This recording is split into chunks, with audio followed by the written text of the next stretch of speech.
Alkisah, ada dua sahabat pena yang tinggal di negara yang berbeda. Yang satu tinggal di Indonesia, dan yang satu tinggal di Malaysia. Namanya Jasmine dan Zahra. Hingga suatu ketika,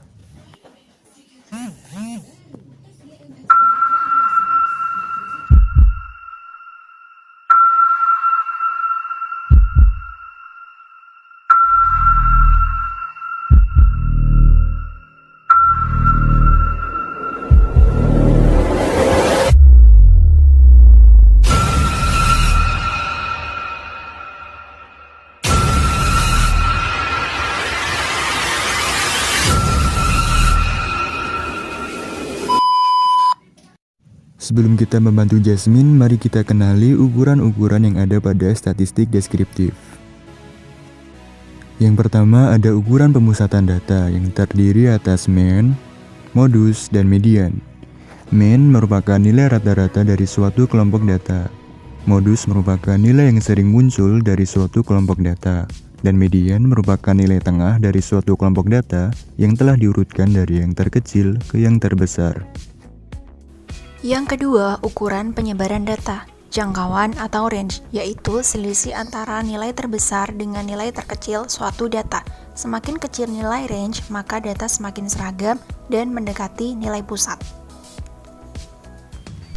Selanjutnya, variansi, yaitu jumlah kuadrat semua deviasi nilai-nilai tiap data terhadap nilai rata-rata kelompok.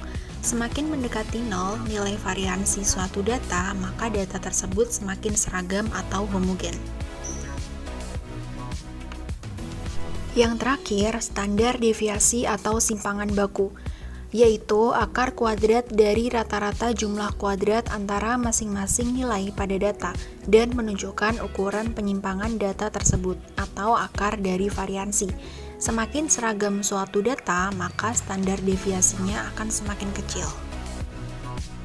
3. Ukuran kemiringan distribusi data atau skewness merupakan ukuran kemiringan distribusi data menurut kurvanya untuk mengetahui kesimetrisan kurva pada data tersebut.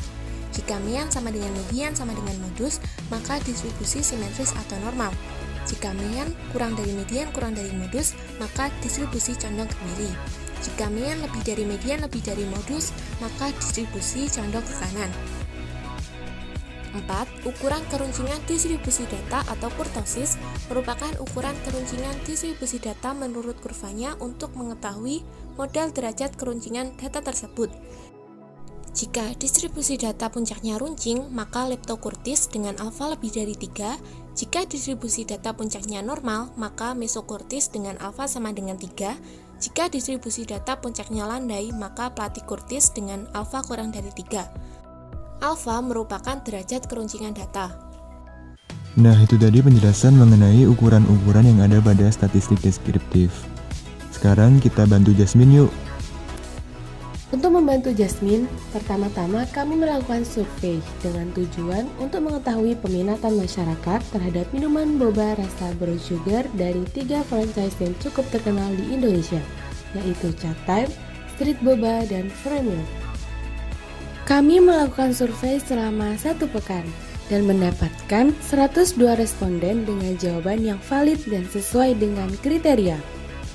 Dalam survei, kami membuat 5 kategori sebagai pembanding untuk setiap mereknya, di mana nantinya kita dapat mengetahui nih, minuman boba mana sih yang mendapatkan poin lebih banyak dari 5 kategori tersebut. Berikut merupakan statistik deskriptif dari data tekstur boba 3 franchise. Berdasarkan tabel di atas, dapat dilihat bahwa Street Boba unggul dengan nilai rata-rata 4,04 dari 5 dan memiliki standar deviasi serta standar error terkecil di antara data tekstur boba yang lain.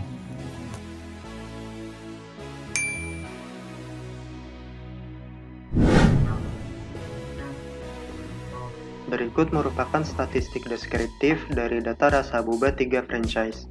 Berdasarkan tabel di atas, dapat dilihat bahwa Street Boba unggul dengan nilai rata-rata 4,0196 dari 5. Tetapi, untuk persebaran datanya sedikit lebih baik milik Chatham karena memiliki standar deviasi dan standar error terkecil di antara data rasa boba yang lain. Jadi di sini kita anggap Street Boba dan Chatham sama-sama unggul.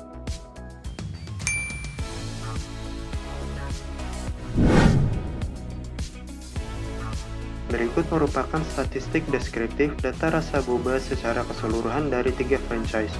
Berdasarkan tabel di atas, dapat dilihat bahwa Chatham unggul dengan nilai rata-rata 4,25490 dari 5 dan memiliki standar deviasi dan standar error terkecil di antara data rasa minuman boba yang lain.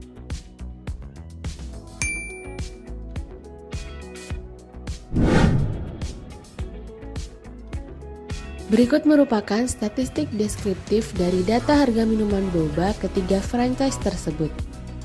Berdasarkan tabel di atas, dapat diketahui bahwa Fremilk unggul dengan nilai rata-rata 4,24 dari 5 dan memiliki standar deviasi dan standar error terkecil di antara data harga minuman boba yang lain.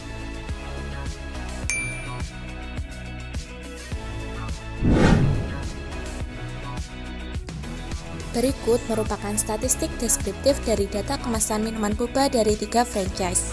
Berdasarkan tabel di atas, dapat dilihat bahwa Street Boba unggul dengan nilai rata-rata 3,9 dari 5 dan memiliki standar deviasi dan standar error terkecil di antara data kemasan minuman boba yang lain.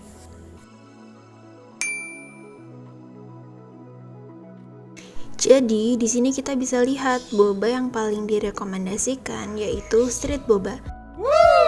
Sehingga Jasmine dan Zahra dapat mencoba Street Boba terlebih dahulu.